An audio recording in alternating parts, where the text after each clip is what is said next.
Okay, so thank you for joining us today. This is our third webinar we're having as our Clean Cities Coalition, so it's really exciting to have you here. My name is Nicole Wargo, and I am the Clean Cities Fellow for the Department of Environment and Sustainability for Clark County. And today we're going to be covering idling. So we have a really great presentation for everyone. We'll start first by introducing Clean Cities for anyone who's new here. We have three presenters lined up. Justin, unfortunately, wasn't able to make it today due to an emergency, but we have Jillian from Stealth Power who will be presenting in his place. We also have Norma from USA Fleet Solutions and Ron, the idle-free guy. And then afterwards, we will take questions for our presenters, and I'll cover some of our upcoming programs for Clean Cities. So I know this slide might be familiar to a lot of you, but I just want to cover it for anyone who's new here. Clean Cities Coalition is a national network through the U.S. Department of Energy. The main goal is to reduce petroleum fuel use, and that's done through alternative fuels that are approved from the Department of Energy, as well as idling reduction, which is an important reason why we're covering that here today. The purpose, of course, is to reduce dependence on foreign oil, provide cleaner air, and lower our greenhouse gas emissions. There are 75 coalitions in the United States, but we currently have no representation in Nevada. But that's something that Clark County is working towards, and we're hoping to earn our apprenticeship designation soon. So you may be asking why we would want to join the Clean Cities Coalition. First, there are funding opportunities that are only available to coalitions. So once we earn a designation, more grant money will be available for us to have sustainable transportation initiatives in Clark County. It provides that national recognition, and again, there's no representation in Nevada right now, so it'd be nice to fill that space in the map for the Clean Cities Coalition. For me, most importantly, it's a collaborative space for the community. I want this to be an educational space where we can learn from each other, increase capacity building, and clean our air and have fewer greenhouse gas emissions. So who do we consider a stakeholder for our coalition? It's anyone who's interested in reducing petroleum fuel use. So that can be fleet managers, car dealerships, even individuals who are just interested in learning about sustainable transportation.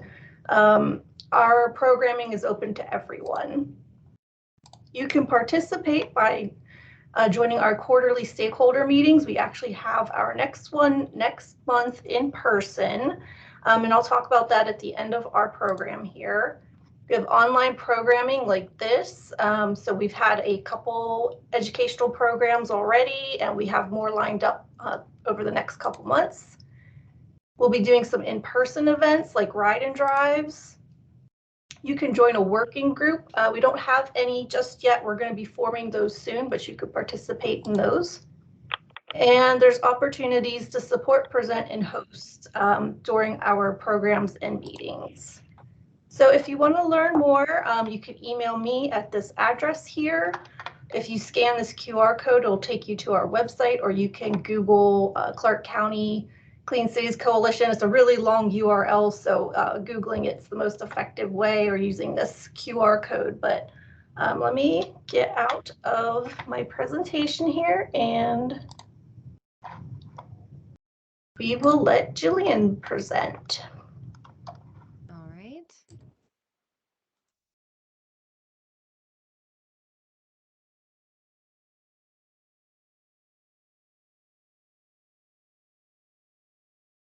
Okay, can everyone see my screen here? Yes. Okay, awesome. So I'm here in lieu of Justin with Southwest Gas, and I'm the marketing manager for Stealth Power. We are presently doing a pilot with Southwest Gas, which has had some really great results. So I'm basically going to present the vehicle power system, which is what we have installed for Southwest. That is an F-150.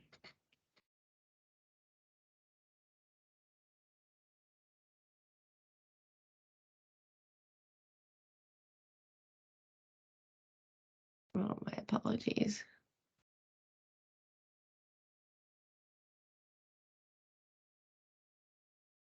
All right, guys, here we go. So Self Power is an idle mitigation and mobile power company, and we've been around since about 2014. We're based in Austin, Texas, but we also have offices in New York to support FDNY, as we are on over 500 of their ambulances, as well as Palacios in a manufacturing facility. The vehicle power system is one of three main products that we offer for the mobile power and electric vehicle side. I won't talk about today, but the VPS, as we call it in short, is automatic idle mitigation and full mobile power. So that means any application where you would typically have an employee or worker sitting in a vehicle for extended periods of time, idling to stay comfortable, to charge their devices, potentially to power other work tools in the back. We would provide power to all of that without engine engagement. So naturally, this directly results in reduced fuel consumption, reduced CO2 emissions, even reduced noise, which we have found employees enjoy, and safety redundancy with the extra power capabilities. Some of our systems do have the capability to jumpstart, so that's where the safety comes into play. So as I said, reduced fuel and maintenance costs, safety redundancy, improved worker conditions. This also directly results in less shop time. We've noticed a big drop in maintenance costs as we are extending the periods between oil changes and other types of regular maintenance. And of course, reduced CO2, which is at the top of mind in regard to sustainability and noise.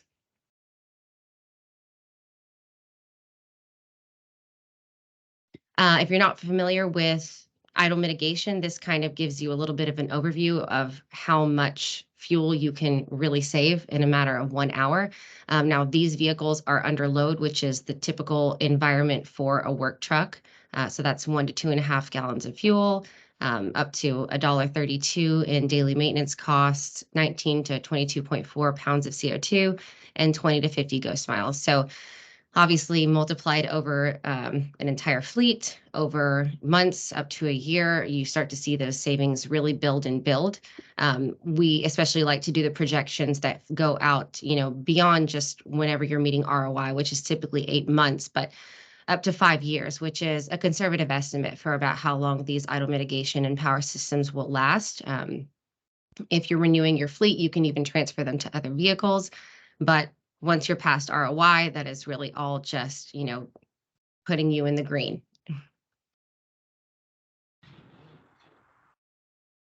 So this is just an example of some of the things our vehicle power systems give electricity to. So your radios, laptops, electrical equipment. We actually have the capability to put an auxiliary outlet in the back, depending on what your needs are. So you can, run your compressors, et cetera. Of course, all of your OEM loads in the cabin. So your heat, cool, lights, radio, et cetera. And the system is very customizable. So it used to be about 400 pounds. Now we have it down to under 100 thanks to lithium ion battery power, but I'll talk about that more in a second. And here's an overview. Again, we can do heat, cool. We have stealth intelligence, which I'll touch on a bit later. The power system is scalable, 3.3, 6.6, and so on, depending on what your vehicle load is. And the stop-start mechanism is also customizable. So depending on what your environment is, we like to do a test period so we can allow our intelligence to learn what your, schedule is like and what the cadence of the vehicle being on and off is like. It learns that intelligently, and then we customize the on and off periods of the vehicle to get you the maximum efficiency, the most amount of savings, et cetera. And then we also provide solar power, which just helps power the battery system during the day. This is the module I touched on earlier. It's lithium ion. It's actually the exact same battery that's in a Nissan Leaf. It's highly dense, highly efficient, lightweight, which is the reason we were able to get it under 100 pounds, which has made a huge difference for us. Obviously, going into work trucks and other vehicles and ambulances that, every pound counts. And they're very scalable in 1650 watt hour increments. This is the box. This is the typical, what we call the black box. You'd find this in your F series vehicles, Dodges, Chevys. Of course, we can scale it up from there, but this is kind of the perfect fit to slide right under a seat. Sometimes you have those compartments in the back that it'll fit in as well, and it can be placed in any directional orientation, so it's flexible in that way. Onto Stealth Intelligence. So this is our proprietary fleet management system. We capture information from our system, but we can also capture information from other parts of the vehicle. Let me just skip to this here. So we have custom sensors. Some work trucks may be holding, tanks of gas or other liquids. They need to regulate, make sure they're not going above or below a certain temperature for safety reasons. We can obviously plug into everything OEM wise. So we can give you maintenance alerts, error reads, let you know when the driver is driving too quickly, but also do a number of other things that are completely customizable. Like in RVs, for example, we can read your water tank level. So the opportunities are a little bit endless when it comes to self-intelligence, but the main thing that it does is tell you and tell our customers what level of idle mitigation that they're actually getting. For Southwest Gas, we're at about 20%, and we have seen all the way up to 80% as of late. So it's going very well. Our customers are getting a ton of savings, and most importantly, it is helping to reduce emissions going into the atmosphere. This is a touch on our actual solar panels. So we partner with a company called Merlin Solar. They're incredible. They've been around for a while, and they have manufactured and patented this particular technology that has so many different touch points for the energy that it makes it hyper efficient. Most importantly, it's flexible. So we've used these solar panels on Cat Metro bus stops, which have kind of a curvature on the roof, so they lay flat. We don't have to drill any holes into the roof, so it doesn't affect the efficacy of the roof whenever it rains or there's other inclement weather, and that's been really great. Also, thanks to the current administration, the 30% tax credit that you get on our systems has been extended. So 30% off the entire system really helps you reach that ROI a lot quicker, and it makes it a bit more of a no-brainer to go ahead and add solar power to the system as a whole. These are some of the clients that we worked for. FAA, we've been with them for years. We actually do mobile power systems for them, powering the surveillance towers on the border. They used to run via generator, and they were wasting a lot of money driving back and forth to refuel. Now we're at a 99% efficiency. So with battery power and solar power out there, the actual generators only turn around about 1% of the time, which has been incredible. I mentioned FDNY earlier, so we're on all of their ambulances, and we have just recently started implementing solar on all of those as well. We have the capability to customize those solar panels. So because ambulances, have to follow a lot of regulations, particularly FDNY, we were able to imprint their Star of Life and their logo on the solar panels to keep in line with all of those regulations. And as you can see, Southwest Gas is on here. We're working with Cat Metro locally. Anything from emergency response to utility vehicles to mobile power in many different capacities like mobile offices, et cetera, is what we've been focusing on as of late. And we're getting into the EV space in regard to kind of relieving range anxiety, being able to get those vehicles the few extra miles they need to go, and then also adding on auxiliary power. So we're really excited about that as well. And I just wanted to show you guys a couple of case studies we've done. So we have a pilot going on with Excel. And this actually, I hadn't updated this slide yet. So they were at 42% reduction in fuel and maintenance costs, but now they're at 60. which is just incredible. It's higher than we thought we were going to get. So we're all very, very excited about that. They're happy, of course, and we're looking forward to moving forward on that. And then this is an example of FDNY. So because they have such a large fleet, saving $24,000 a day looks like a huge number. That's because there's so many vehicles, but really the CO2 emissions are incredible. 96,000 plus pounds of CO2 emissions reduced, staying out of the atmosphere, and a 30% reduction in fuel and maintenance cost is something that we are very proud of. Yeah, that's basically it.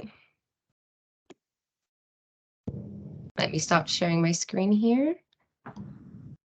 Okay. Thank you so much. Do you have time to answer questions at the end of the presentation? Yes. Okay, so we'll move on to Norma from USA Fleet Solutions, and then we'll do questions for everyone at the end. Okay.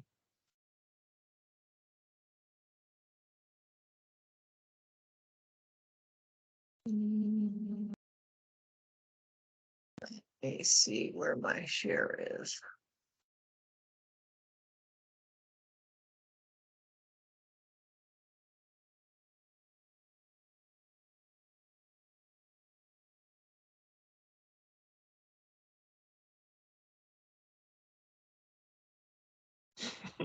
Okay, can everybody see? Yes. Yes. Those are nice pants. Aren't they? All right, let me move that out. Let me make sure I've got this. Okay. So we got that all.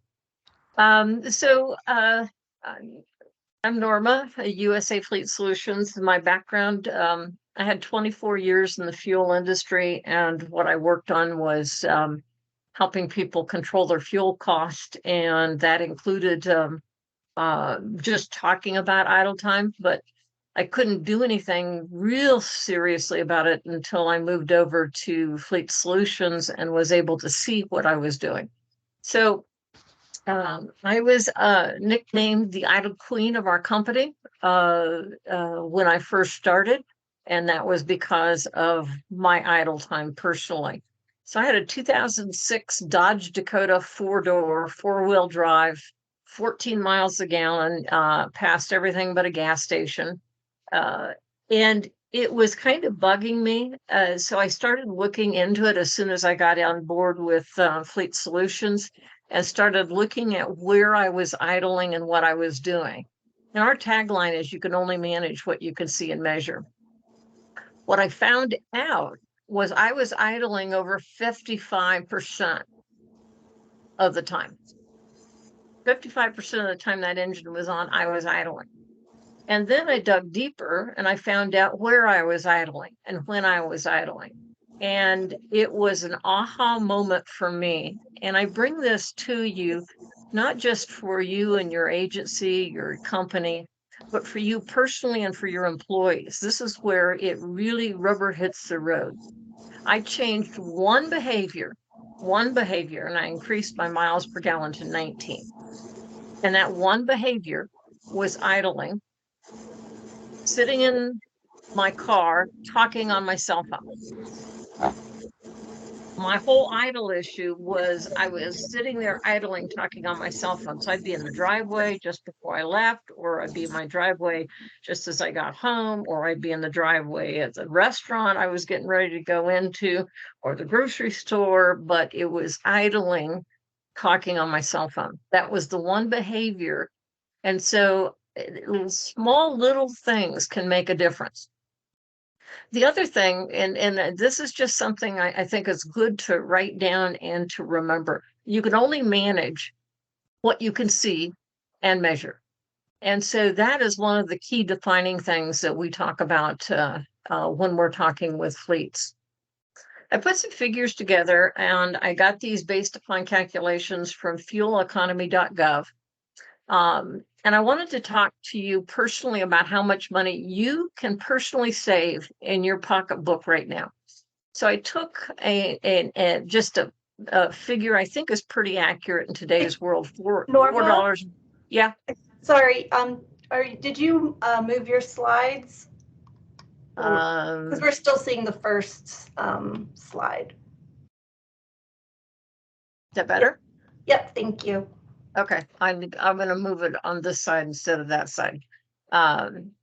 So one of the questions is how much money can you save personally? And so I took an average of $4.40 a gallon. I think that's pretty common between Reno and Vegas, and 15,000 miles per year. I'm just using some figures out of fueleconomy.gov. If your vehicle is supposed to be getting 30 miles per gallon, this is just giving you a hypothesis, 30 miles per gallon, your fuel costs for that year are going to be $2,200.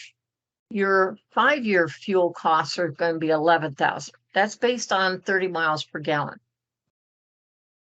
What if you were only getting 20 miles per gallon and not 30?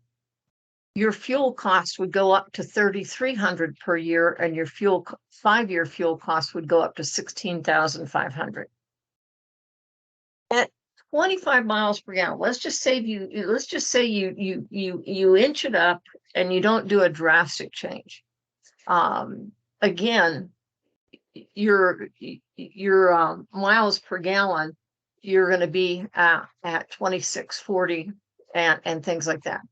So one of the things we talk about is just making that change of yearly savings of $660 a year, just making a minor change of 5 miles per gallon from 20 to 25, or from 30, from 20 to 25.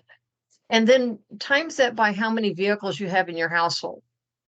So if you think about it, most families have probably 2 vehicles, maybe 3 vehicles. You start compounding that and having a discussion at the dinner table with the family on how small little changes. And that's where you start looking at some significant costs on vehicle savings. Let's go over to company size.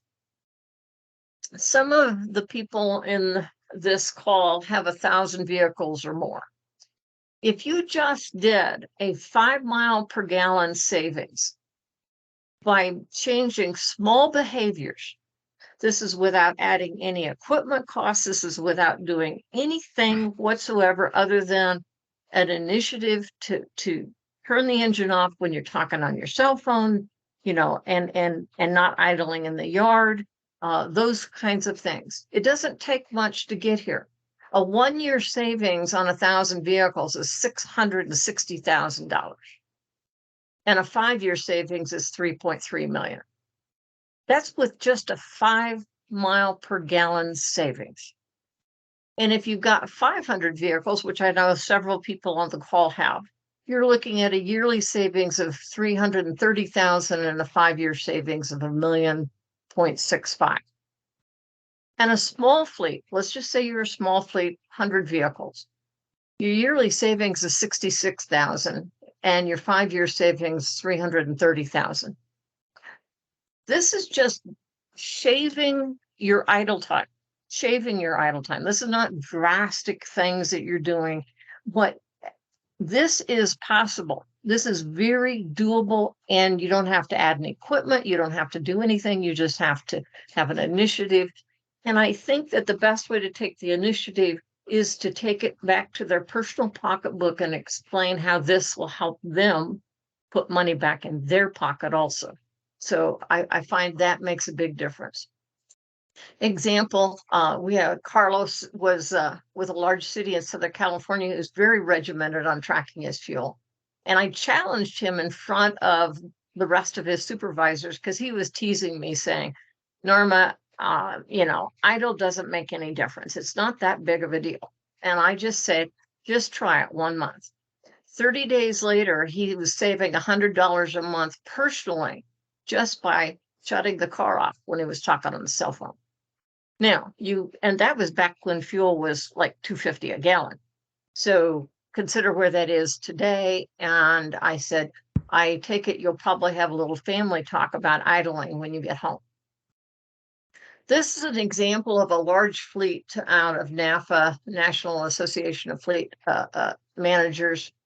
And this was just taking 1 year after implementation of telematics. And it wasn't the full fleet, but it was the beginning of it. Their idle percentage in January when we started was 58% idling. Did an initiative just on idling. And by the end of the year, got it down to 33%. That's a big change from 58 to 33. The miles per gallon went from 7.2 to 9.5. Fuel consumption went down dramatically. All of those kinds of things. And what happened is we also found that if we focused on idle, which wasn't something that people got all in a tither over, like they do when we say you're speeding. When we focused on idle, we also got behavior changes in speeding, acceleration, and braking. So those are some key things in there. We also had a service company in California that wanted to improve their miles per gallon, but they found out that their supervisors were the worst of the worst, and they were idling literally 7 to 8 hours a day. They never turned the engine off. This is 200 vehicles. These are like, F-150s, F-250s, those kinds of things. They could not change the behavior of idle in the company until they changed the behavior of the supervisors. So they started there first, and they started January 1st of the year that they started this. And by March, they saved $125,000 just on supervisors. And that was when fuel costs were also low.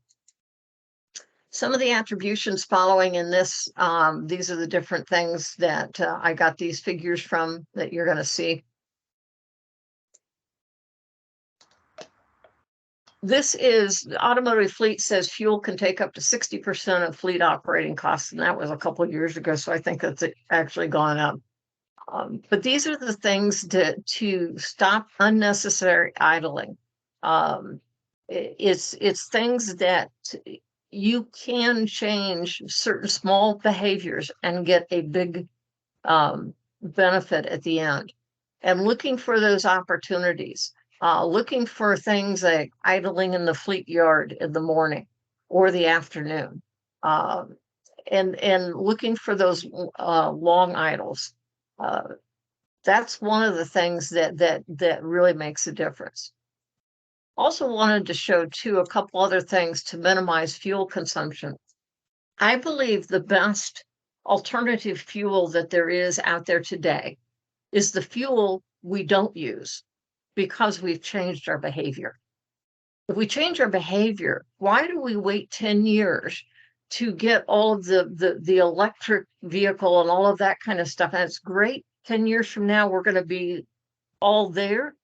But in the meantime, what can we do today with what we have today?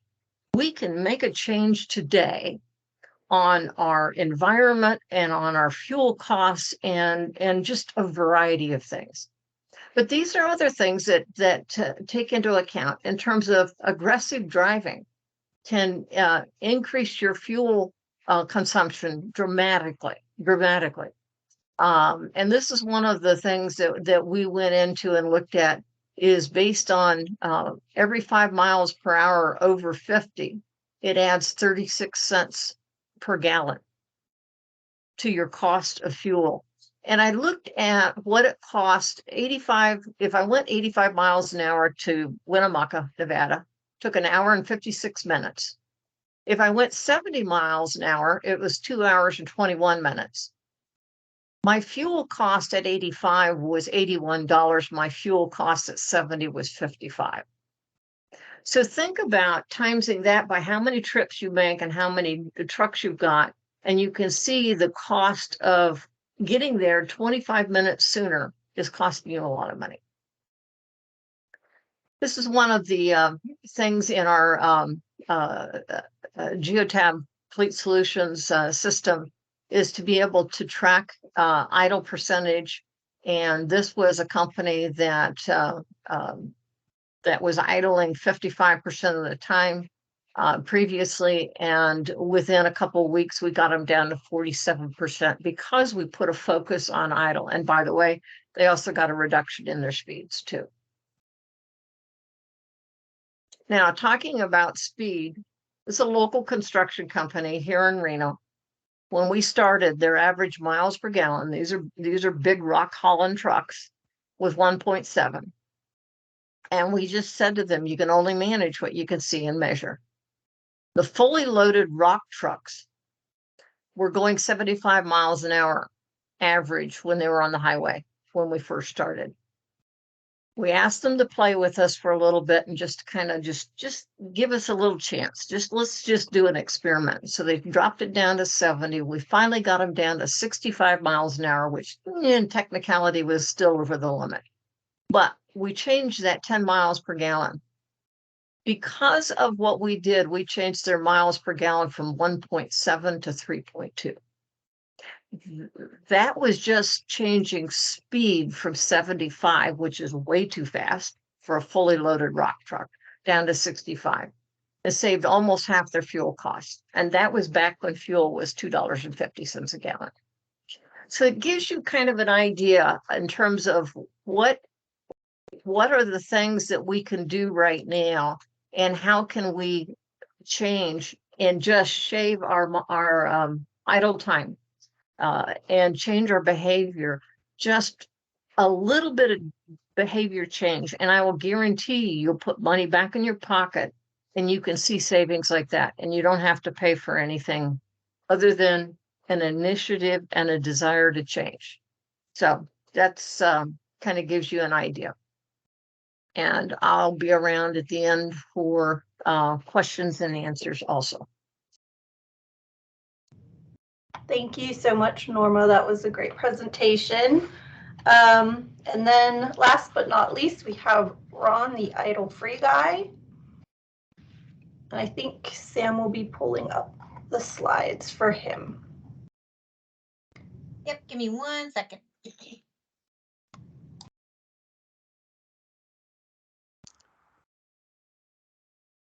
All right, they should be good. Just let me know when to advance the slides, Ron.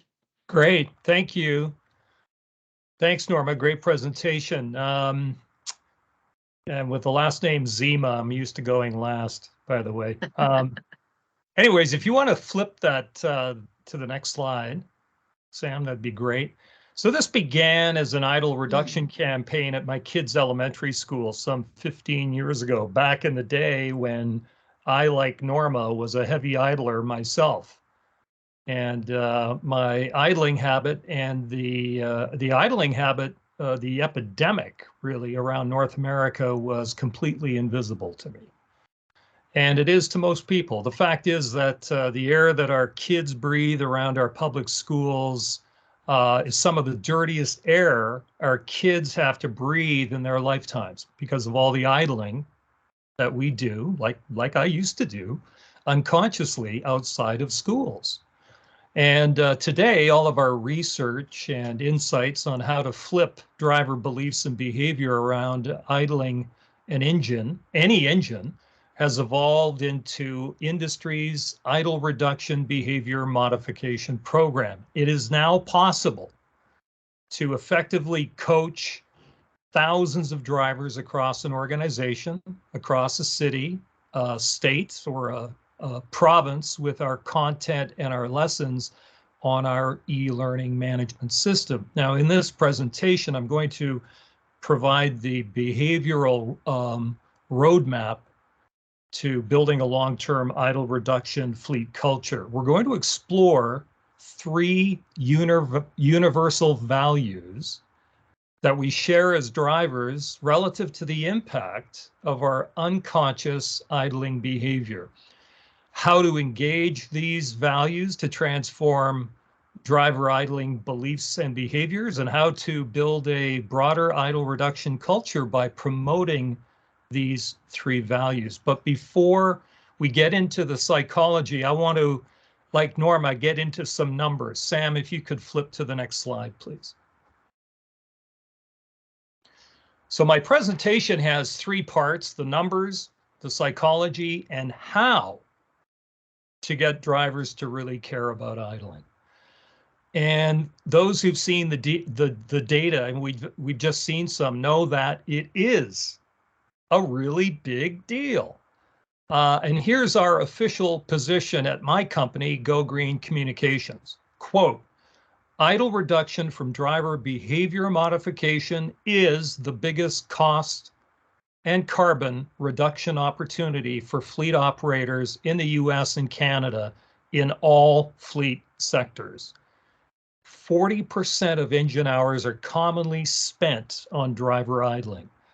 And this paper is based on extensive research and practice dating back to 2006. And this is available for download from our website, along with many other free resources at goidlefree.com.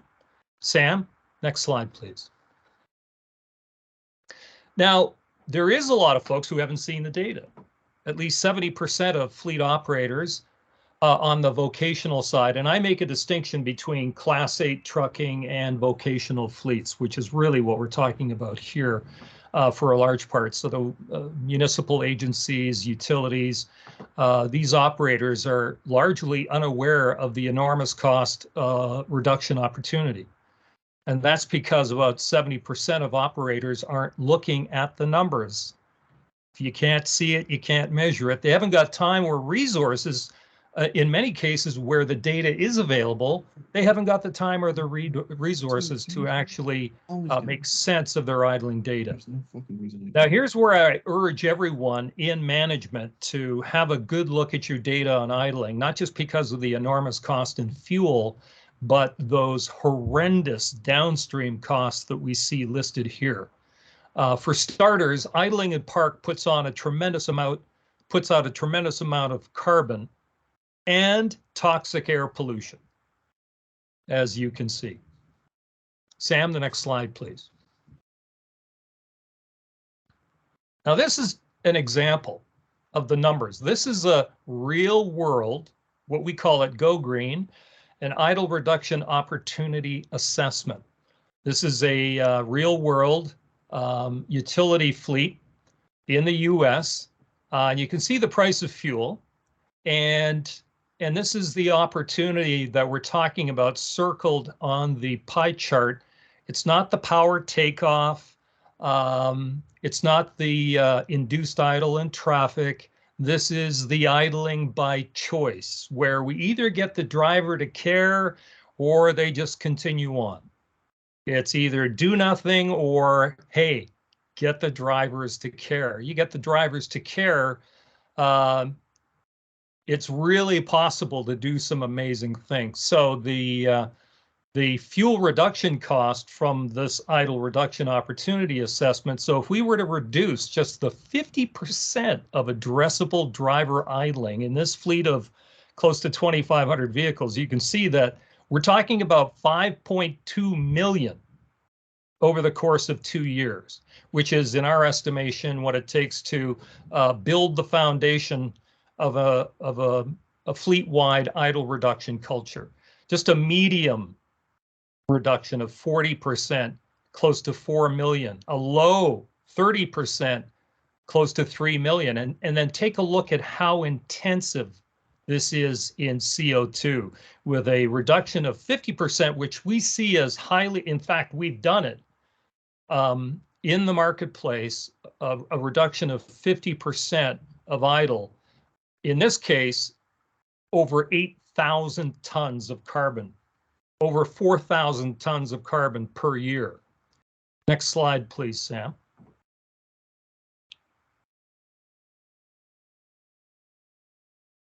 Now, again, we're talking about driver idling by choice, not power takeoff, not stuck in traffic. This is when we're parked and it makes sense to go idle free. So we've got a lot of experience in this regard. Some folks might say, hey, it's never going to be possible to go idle free in Las Vegas. Or my hometown of Edmonton, Alberta, where commonly it can get very cold, very hot too. But no, there is a way. And in fact, the majority of this driver idling by choice, even accounting for seasonality, can be reduced by at least 80%. Next slide, please, Sam. So why do we idle so much? US and Canadian drivers in personal and fleet vehicles are under the old spell of 60s idling myths. These myths are about as old as polyester and pet rocks. And I'm dating myself with that comment, but it's costing us all billions of gallons of fuel every year. Turns out what was good for granddad's Impala station wagon in 1971 is now the worst operating condition for most vehicles built in the last 20 years. These myths have been handed down from generation to generation in our families as the gospel. And today they're firmly entrenched in our collective car driving consciousness. In fact, the myths grew stronger as automotive technology became better equipped to all but eliminate the need to idle, except in extreme heat and extreme cold. But those days are even really rare when you track them on a calendar.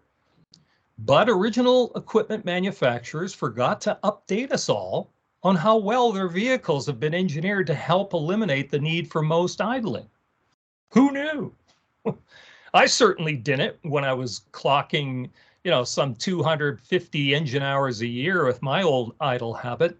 And here we are today, a 6.6 billion gallon annual idling habit across the US and Canada. And I have a challenge for everybody tuned in. After this presentation, I challenge you all to take a look around your town to see how many idling parked vehicles you can spot in a single day. You may lose track when you're in a big retail parking lot. Next slide, Sam, please. Now, the OEMs, the original equipment manufacturers, have largely buried their no need to idle messaging in operator manuals, out of sight to the degree that we idle a lot more than we did 15 years ago when we began our research. Now, to make the point, a couple of years ago, Oak Ridge National Laboratory, part of the DOE, assembled as many operator manuals as they could find and highlighted OEM's recommendations for idle management. And commonly, OEMs say, do not idle our technology. In the meantime, we've demonstrated in our work that at least, as I've mentioned, 80% of idling in light duty cars and trucks today can be eliminated with behavior modification. At least 50% of idling can be reduced in heavier equipment like bucket trucks. The bottom line is today's vehicles are engineered to be driven, not idled. Idling is the worst operating condition for a modern vehicle, an internal combustion engine vehicle built certainly in the last 10 years, and designed to help drivers reduce idling with much better insulation to keep the vehicle warm or cool in extreme temperatures, better battery and power systems to run accessories, and 21st century starters that will allow thousands of restarts annually. One of the biggest and most firmly entrenched myths is restarts are bad. False. Your starter in your current ICE internal combustion engine vehicle is good for thousands of restarts a year. They're using the same technology that's in auto start stop technology. The next slide, please, Sam. So let's talk about the psychology. Since 2000,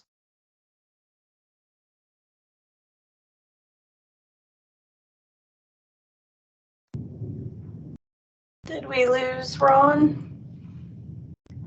Yeah, he's frozen on my end.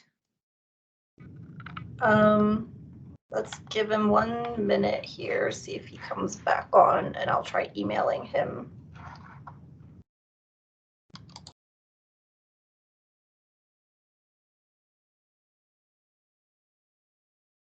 While we're waiting, I think this is a fun time. It kind of gave me an idea for just a little exercise.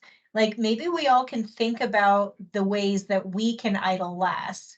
And so one of the things I was thinking of is instead of going through the drive-through to get a coffee, like, okay, I'll just park and walk in and grab a coffee.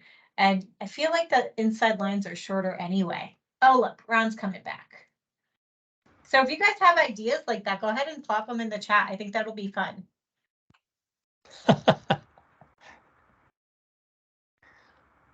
We lost you for a minute there, but I must have hit the wrong button.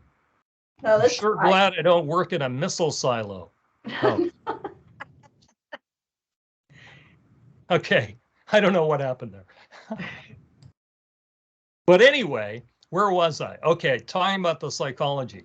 So since 2006, we've demonstrated that fleet managers can create and continuously manage an idle reduction culture by speaking to three universal values that motivate drivers. Most of us share these three values in varying degrees. These three values emotionally engage drivers and have a powerful, lasting effect on their beliefs and behaviors. These values trigger emotions in our hearts and minds and lead to deep, lasting driver engagement. And let's face it, even the best employees are largely indifferent about idling the company vehicle and fuel bill. That's because no one has updated them with compelling context, with compelling information. Furthermore, we've demonstrated conclusively that drivers care about these three values relative to their idling habit. When drivers are shown a direct cause and effect between their idling behavior and how much it impacts their kids, their cars, their cash, they're highly receptive to up-to-date idle reduction coaching. And further, greater than 80% of drivers will adopt a program that focuses on these three values when they really, the stuff they care about to help them modify their behavior. Now, two last points on this particular slide. Kids, cars, and cash messaging is so effective, drivers enthusiastically bring their idle reduction habit to work. So point is that we evangelize them in their personal vehicles and they flip and they thank management for providing the program. In addition, we've seen these values have the same effect on union employees as it has on non-union employees. We're all emotional human beings. So here's your main takeaway from my presentation. You can use this starting tomorrow in your operations. Communicate kids, cars, cash values in your messaging to employees with your idle reduction campaign. Drivers respond passionately in varying degrees to one or all three values, particularly how their idling affects the health and environment of people they care about, from the grandkids with asthma to grandpa with OCPD. Sam, the next slide, please. Historically, we see that most fleets have a large percentage of drivers who will jump on board right away, responding to these values. They'll be enthusiastic early adopters of the idle-free habit and benefits at home. Depending on the nature of your fleet and driver profile, this enthusiastic peer group can be greater than 50% of drivers. Drivers either have kids they care about, cars they care about, cash they care about, or a combination of all three values. And the idle-free message quickly resonates with them. And they're going to be a substantial base of support to rapidly build broader buy-in across the organization. How and why we idle is a very personal belief in a very personal space, the cab of our vehicles. Drivers have been committed to their idling beliefs and habits for a very long time. Most drivers across North America are simply unaware of what their habit is costing their kids, their cars, their cash. And with this hearts and minds strategy, I'm here to report that it's not a hard sell with drivers. The biggest challenge we have, similar to what Norma commented on, was implementing an idle reduction initiative with getting management on board to make idle reduction a priority. Sam, the next slide, please. As it turns out, with unconscious idling, drivers are finicky with what messages they receive and whom they receive them from. Subconsciously, we're always having a debate with ourselves. Who gets my attention? Who can I trust? Who has credibility? Who will make me care about idling? This is why in our practice, authentic messengers like school kids and auto experts are key to delivering the idle reduction message. Intuitively, we know we shouldn't be idling around kids. 80% of the time, those exposed to emotionally engaging messengers and messages from the likes of our 5-year-old poster girl will embrace the idle-free message after receiving it. The bottom line, it's much more likely that the old school veteran at the controls of the bucket truck will commit his heart and his mind to idle reduction when he receives the message from a kid with asthma, rather than from a manager who wants him to save the company's money. And in fact, we've done it many times. The next slide, Sam. Fleet managers then asked us to create a curriculum for the classroom, which became our first successful idle reduction program for a corporate fleet. As a result, the largest motor coach tour operator in Eastern Canada achieved an 80% reduction in driver idling behavior sustained over a 2-year period. We've also earned a lot of green fleet PR across the country. Our idle-free bus was endorsed by the Winter Olympics. It carried the men's hockey teams.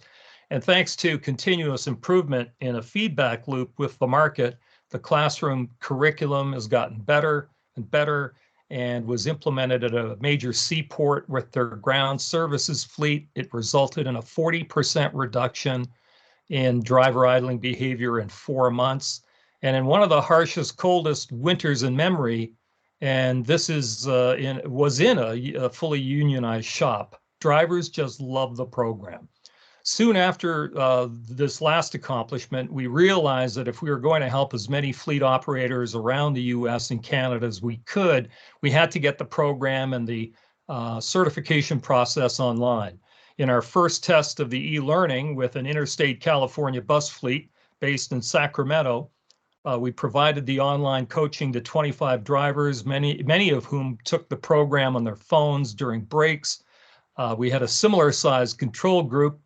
The result, a 55% difference in 30 days as measured by the fleet's telematics. And today we are working with utility fleets and municipal agencies around the US. Next slide, Sam. In fact, Go Green is pleased to announce the first US municipality to begin building an idle reduction culture.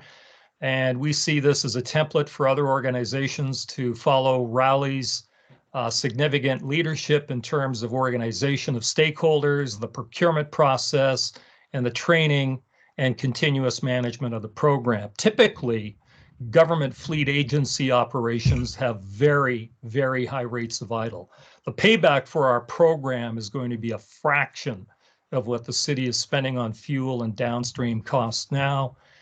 They're going to take much better care and save of their air, and they're going to save a lot of money on maintenance and life cycle, as well as enormous amounts of carbon, and being a shining example to the rest of the motoring public across the state on how to idle manage a 21st century engine. Because the big prize, folks, isn't the municipal fleet, it's the rest of the hundreds of thousands, if not millions, of motoring vehicles around.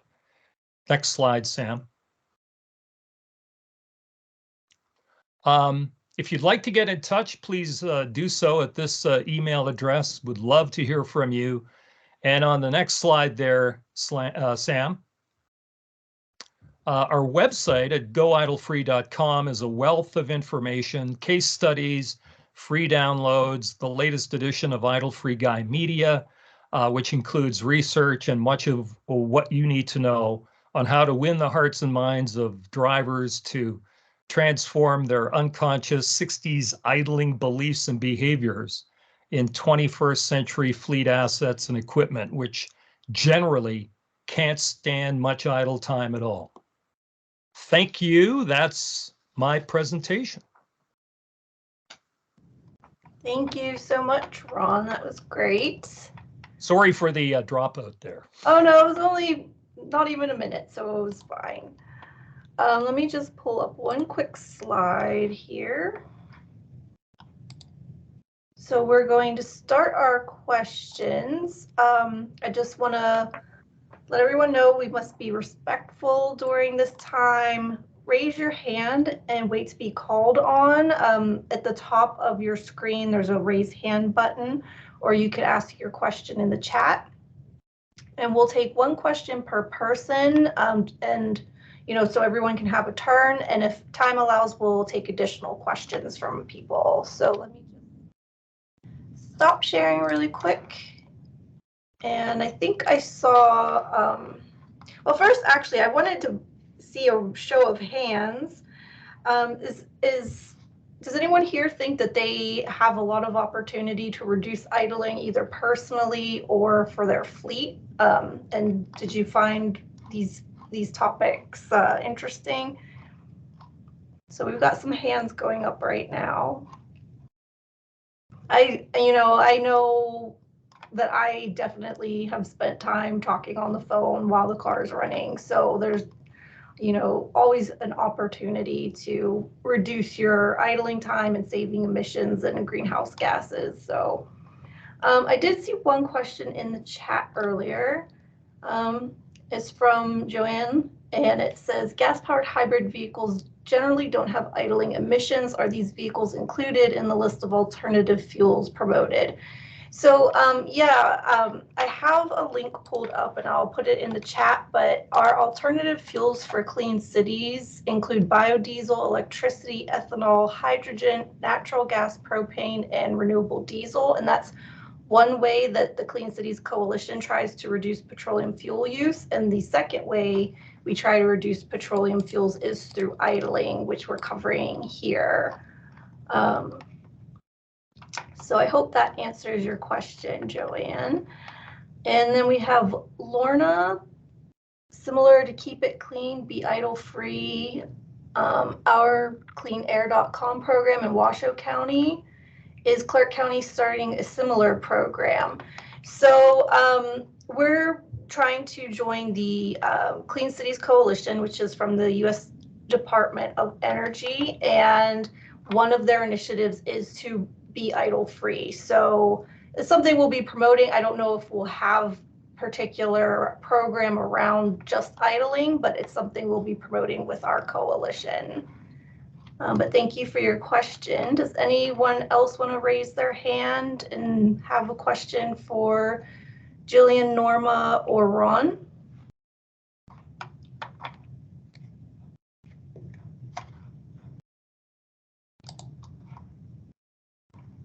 I see Sam has her hand up. Always. So this question kind of goes to, I guess, Ron and Norma. So do you think that, okay, so you either take the training or you use this, product that kind of measures what your behavior is. Do you think that there are long-term changes in people's behavior? Or do you think like once those messages are gone and they're not receiving them on a regular basis, do they kind of go back to what they used to do?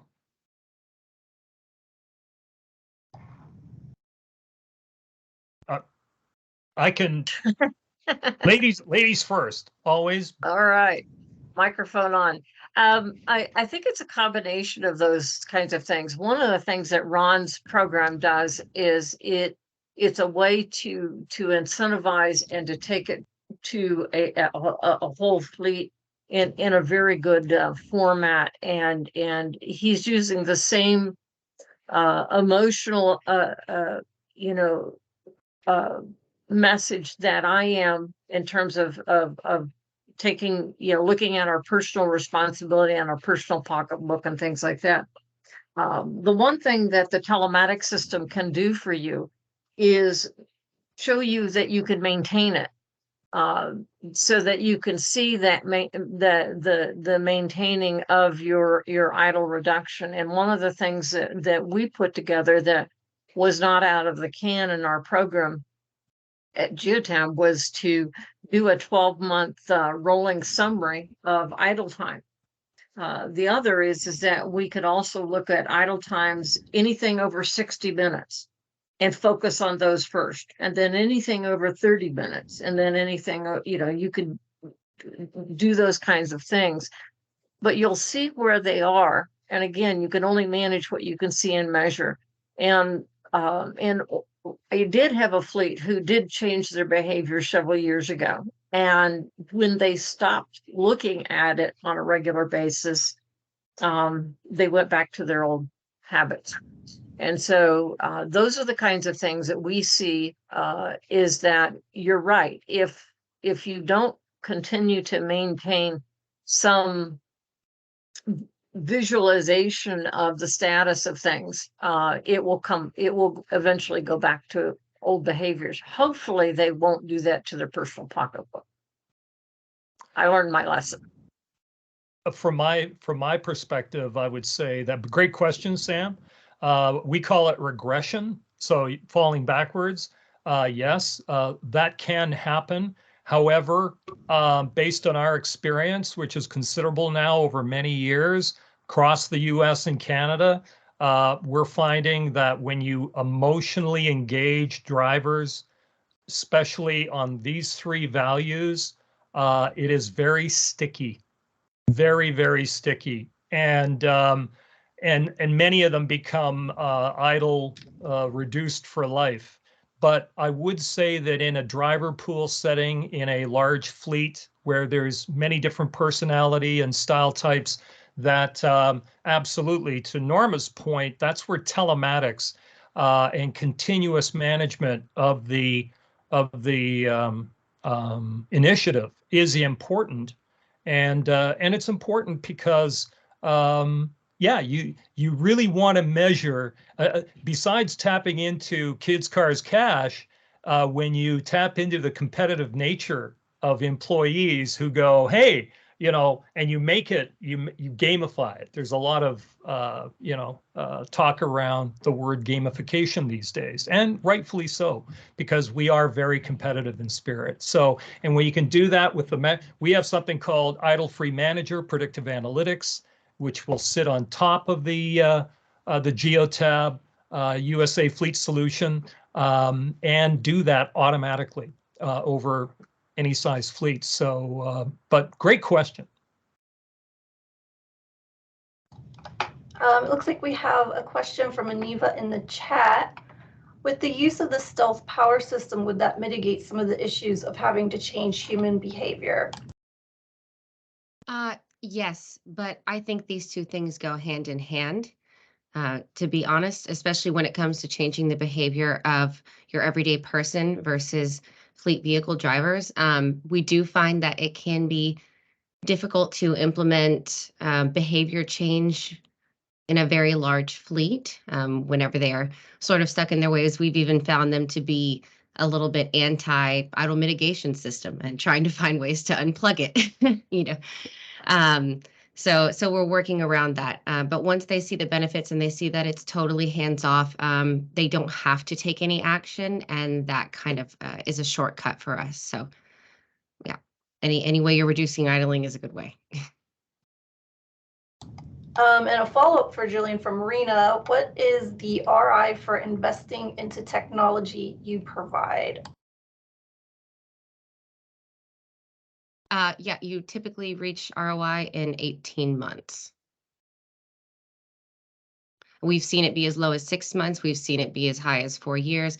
There are so many different applications. It depends on the system cost, how large the vehicle is and all of that. But we do those calculations every day, and we get information directly from the vehicle with stealth intelligence, which is the only way to know exactly what the ROI is going to be at the end of the day.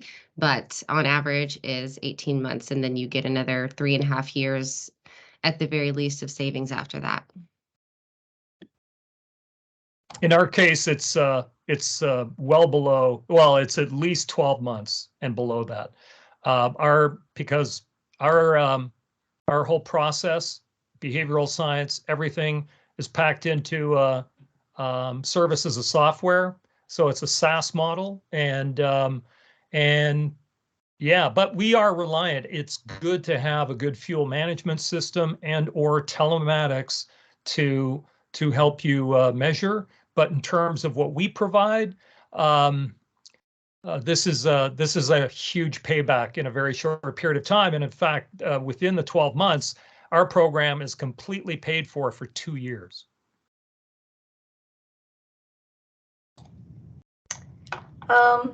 Sam?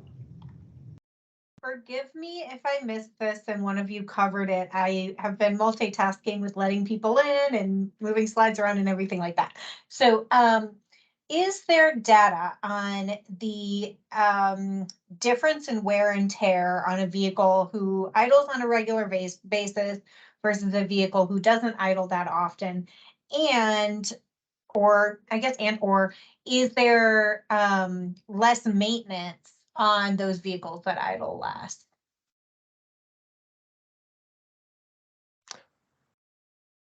Jillian, did you want to speak first?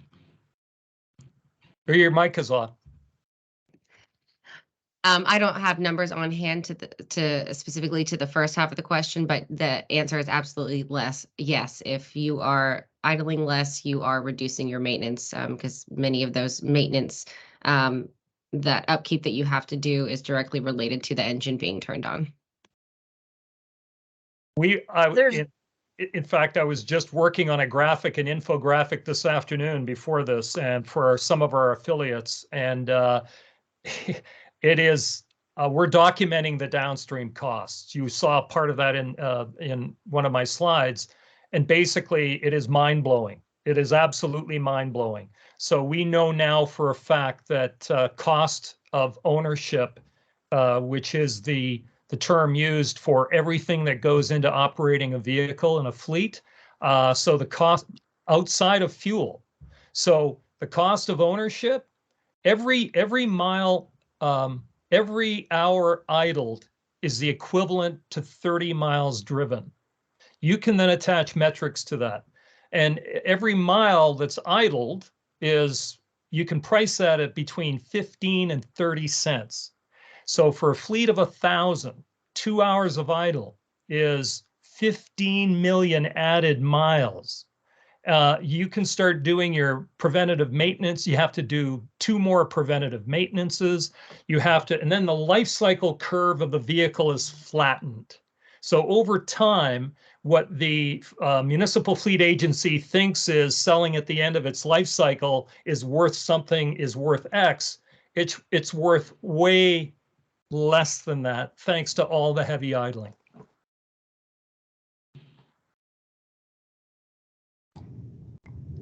Norma, were you gonna answer that question too? I thought I might have heard you jump in.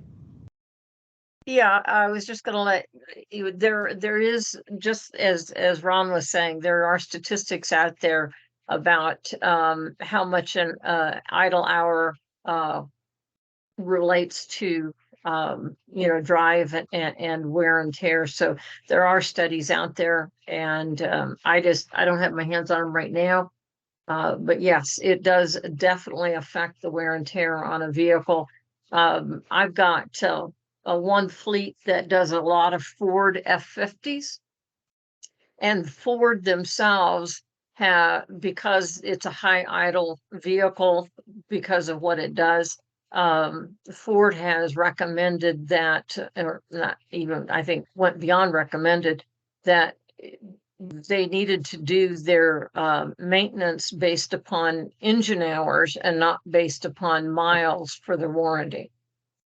So when you get into high idle, it does definitely affect And now you get into high idle and you've got a diesel vehicle that's got the need to have to do regeneration of their fuel system. That even adds more components to it. So it gets compounded the further you go down the road on that. Yeah, go on our website, goidlefree.com. You're going to find a lot of free downloads that speak specifically to this area. And in my 40% point of view paper, so that is the viewpoint that all fleets, all sectors averaged out across the US and Canada, wasting 40% of their engine hours on driver idling behavior. And some are more, some are less, but it is insane. And so the other thing that we boldly state in that paper is that these other downstream costs are 2 or 3x the cost of fuel from driver idling behavior, because you're looking at added maintenance, compromised warranties, extra cost of ownership. And so whatever you see as the cost of fuel from driver idling behavior, that's the tip of the cost iceberg. That's all really great information. Thank you, everyone. Deb had a question in the chat, and I might want to clarify a bit, but I think, Deb, are you referring to the county all-in plan? But I was curious if anyone here has information on how much greenhouse gas reduction occurs when you reduce idling. And I think Jillian might have had a slide about that in her presentation, but Deb, do you want to clarify? Yeah, sure. Yeah, I was just thinking about the pathways analysis that was done through All In and kind of where this strategy fit in reducing, overall ground transportation emissions.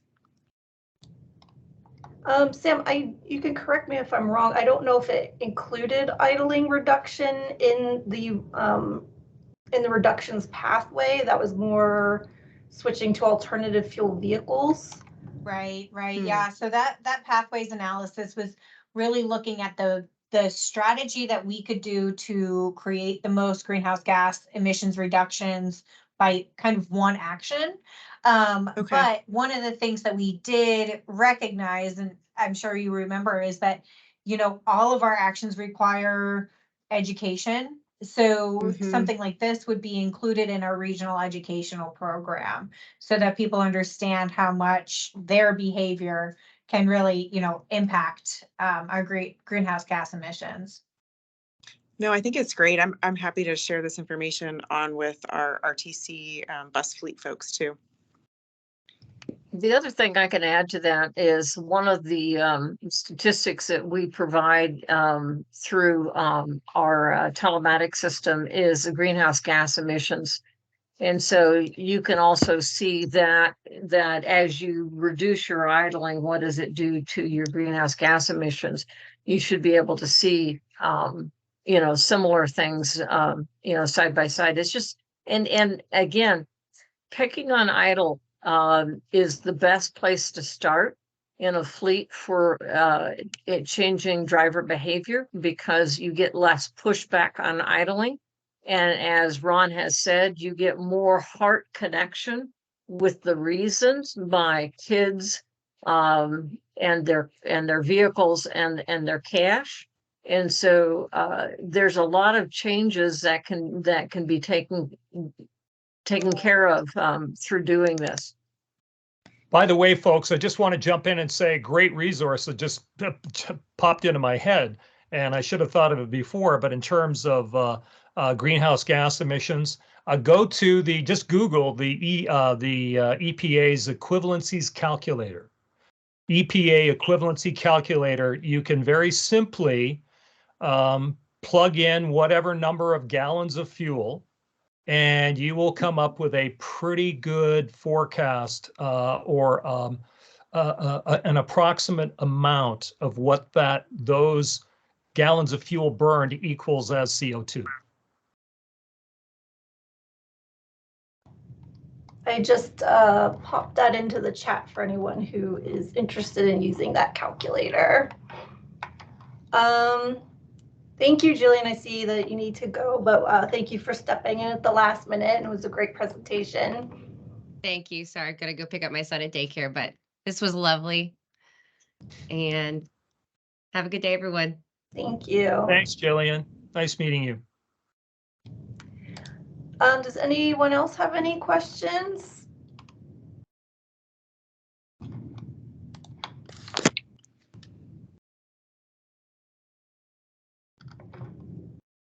If not, I will share my last slide.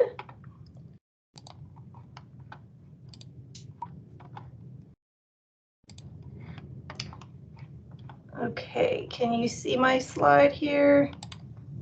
Yes. All right, so we have upcoming for Clean Cities. Next month is our very first in-person meeting. That's going to be a lot of fun, and it's a networking event. We'll also have a small expo outside that we're calling Electric Avenue, but be sure to RSVP, and you can find more information on our website. May 11th will be our next webinar, and we'll be covering medium and heavy duty EVs. We have guest speakers, Matt Meyer from Danar and Marcy Willard from Lightning E-Motors. And then on May 12th, we have an all-in community celebration at our government building downtown. We'll be celebrating our all-in community sustainability plan. So there'll be vendors there and some speakers and presenters. So that will be a really great event. I really want to thank our guest speakers today. Jillian, Norma, and Ron, everyone did a really great job talking about idling for us and gave us something to think about to reduce our petroleum fuel use. So thank you for joining us. And if you have any questions, just email me here or you can visit our website. Let me just stop sharing my screen if I can. But thank you, everyone. Thank you. I really appreciated the opportunity. Thanks very much. Thank you very much.